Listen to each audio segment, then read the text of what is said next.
Friends వెంట బ్యాట్లో చలో ఈరోజు మేము రేపు అత్తింటికి వెళ్తాం అనమాట.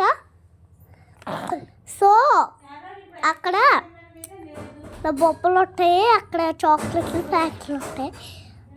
ఫ్రెండ్స్ వాళ్ళకి చెప్తేనే వాడు అలా తినేస్తాడనే. సో ఇప్పుడు నేను ఫైనల్గా రేపు వెళ్తున్నా అనమాట. 2 days హాలిడేస్ అనమాట. సో మళ్ళీ టీవీ చూపెడతారు. ఇగో మళ్ళీ టీవీ, ఇగో మళ్ళీ టీవీ, లిఫ్ట్, దాంట్లో సినిమాలు, యూట్యూబ్లో, దాంట్లో అన్ని సీరియల్లోనే ఉంటాయి. ఫ్రెండ్ పైన అయితే మా డాడీ పట్టుకున్నాడు అనమాట. సో ఇప్పుడు బాయ్ బాయ్.